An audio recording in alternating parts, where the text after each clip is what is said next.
Guys welcome back to Ravi creative junctions. तो friends, EPS 95 pension में बड़ा धमाका, 7,500 रुपया और डीए की मिली मंजूरी। पूरी जानकारी क्या है मैं बताने वाला हूं, लेकिन उससे पहले अगर आप मेरे चैनल पर पहली बार हैं, अब तक आपने मेरे चैनल को सब्सक्राइब नहीं किया तो प्लीज चैनल को सब्सक्राइब कीजिए और बेल आइकन प्रेस करना, ताकि जो भी ऐसे लेटेस्ट अपडेट हो सबसे पहले नोटिफिकेशन आपको प्राप्त। वीडियो को बिना देर किए शुरू करते हैं और आपको बता दें कि ईपीएस 95 पेंशन में 7,500 बढ़ोतरी प्लस डीए का फायदा पर क्या हर पेंशनर्स को मिलेगा। ये लाभ ईपीएस 95 पेंशन का एक नया अपडेट लेकर आया हूं। तो आपको बताते चले कि ईपीएस 95 पेंशन योजना से जुड़े लाखों सेवानिवृत्त कर्मचारी के लिए एक बड़ी खुशखबरी सामने आई है। हाल ही में कोर्ट ने इस योजना के तहत मिलने वाली पेंशन राशि को बढ़ाकर 7,500 प्लस डीए करने की मंजूरी दे दी है। इस फैसले से हजारों पेंशन धारकों को चेहरे पर राहत की मुस्कान लौट आई है। लेकिन सवाल ये उठता है कि क्या सच में हर पेंशनर्स को इसका फायदा मिलेगा।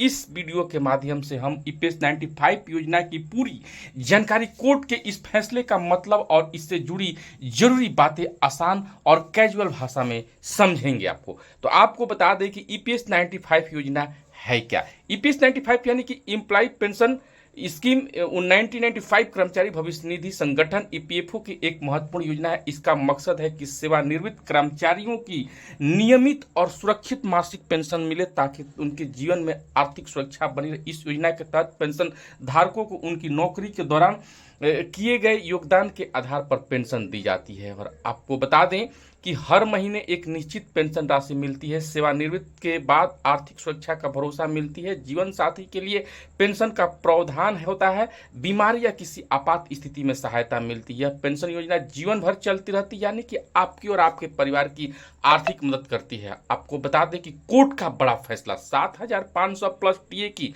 मंजूरी। पिछले कुछ सालों से ईपीएस 95 पेंशन धारक अपनी पेंशन बढ़ाने की मांग कर रहे थे। उनकी इस मांग को कोर्ट ने गंभीरता से लिया और हाल ही में पेंशन राशि को बढ़ाकर 7,500 के साथ डीए महंगाई भत्ता देने का आदेश दिया है। इसका मतलब है कि अब पेंशन धारकों को पुरानी तुलना में बेहतर और ज्यादा पेंशन मिलने वाली है। आपको बताते चले कि 7,500 के बेसिक पेंशन के अलावा डीए भी मिलेगा, जो महंगाई के अनुसार बढ़ता रहेगा। इस पेंशन धारकों को आर्थिक स्थिति में सुधार होगा। पेंशन वितरण प्रक्रिया तेज और पारदर्शी बनाने में जोर दिया जाएगा। जीवन स्तर बेहतर होने की उम्मीद बढ़ी है। हम आपको बता दें कि पेंशन वितरण में तकनीकी सुधार, ईपीएफओ डिजिटल तकनीकी को तेजी से अपना रहा है, ताकि पेंशन वितरण में पारदर्शिता और समय पर भुगतान सुनिश्चित हो सके। अब पेंशनधारी ऑनलाइन पोर्टल के जरिए अपनी पेंशन की स्थिति देख सकते हैं। मोबाइल ऐप से पेंशन की जानकारी आसानी से मिलती है। आपको बता दें कि अगर कोई समस्या आती है तो ऑनलाइन शिकायत भी दर्ज करा सकते हैं, जिससे उनकी शिकायत का तुरंत समाधान हो सके। ईपीएस 95 पेंशन पिछले सालों का बदलाव कैसे नीचे दिया गया है आपको बता दें। चार्ट पिछले कुछ सालों में ईपीएस 95 ने पेंशन राशि डीए में कुछ बदलाव दिखाए गए, आपको बताने वाला हूं। वर्ष 2018 आपको बता दें कि पेंशन राशि 5,000 प्लस 5% डीए है, यानी कि 5,250। कोई खास बदलाव नहीं हुआ। 2019 में 5500 था पेंशन, तब 5%, तब 5,775। राशि में थोड़ी बढ़ोतरी हुई। 2020 में 6,000 तो 7% डीए, तो 6,420 रुपया डीए में वृद्धि हुई। आपको बता दें कि ऐसे ही जो है 2023 में 7,500, तब 12%, तब 8,400 नया कोर्ट आदेश लागू होगा। तो आपको बता दें कि क्या हर पेंशनर्स को मिलेगा फायदा। यह एक बात साफ होनी चाहिए कि बढ़ोतरी हर एक पेंशन को अपने हिसाब से नहीं मिले। कोर्ट का फैसला पेंशन धारकों के लिए एक बड़ा सुधार है, लेकिन कुछ शर्तें पूरी करनी होती है।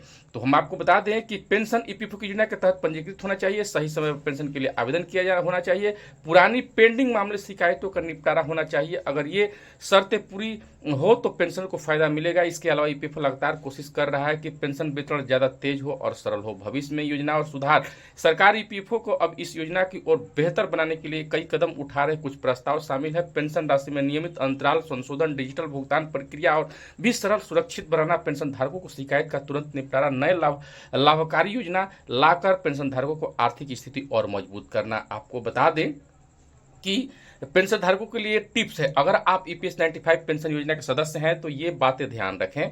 आपको बता दें कि ईपीएफ पोर्टल पर अपनी जानकारी हमेशा अपडेट रखें, समय समय पर अपने पेंशन स्टेटस चेक करते रहें। किसी भी गड़बड़ी या समस्या को तुरंत ऑनलाइन शिकायत के जरिए आप ईपीएफओ को बताएं। नई सरकारी योजना और अपडेट्स पर नजर रखें ताकि आप अपने अधिकारों का पूरा लाभ उठा सके। ईपीएस 95 योजना कई बढ़ोतरी, लाखों सेवानिवृत्त कर्मचारियों के लिए राहत लेकर आया। यह फैसला न केवल मौजूदा पेंशनधारकों के लिए फायदेमंद बल्कि आने वाले समय में इस योजना के और सुधारों को भी उम्मीद जगाता है।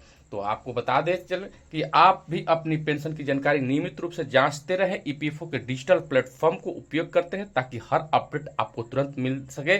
इस तरह से आपकी पेंशन का सही समय पर भुगतान सुनिश्चित हो सकेगा और आप आर्थिक रूप से मजबूत बनेंगे।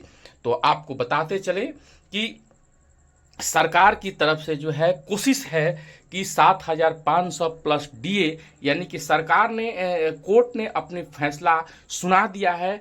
अब देखने की बात यह है कि कब तक जो है ईपीएफओ जो है अपना जो है सुधार, कब तक अपडेट, कब तक जो है आदेश जारी, नोटिफिकेशन निकाल रहा है ताकि बढ़ा हुआ पेंशन जो है लोगों को जो सेवानिवृत्त है उनको मिल सके। तो अब आदेश का जो है अब कब तक इसका ईपीएफओ नोटिफिकेशन निकालता है ये देखने की चीज़ है। और आपको बता दें कि इस बढ़ोतरी से जो जो रिटायरमेंट किए हुए हैं कर्मचारी उनको जो है एक बहुत बड़ा सरकार की तरफ से सौगात मिलेगा और ये आनंदमय जीवन हो जाएगी। क्योंकि आप सोच सकते हैं कि जो रिटायरमेंट होते हैं उनका जीवन का चलाने के लिए एकमात्र और मात्र जो होता है वो पेंशन होता है। तो आपको ये जानकारी कैसा लगा कमेंट करके जरूर बताइएगा। फिर मिलेंगे एक नई अपडेट के साथ। जय हिंद।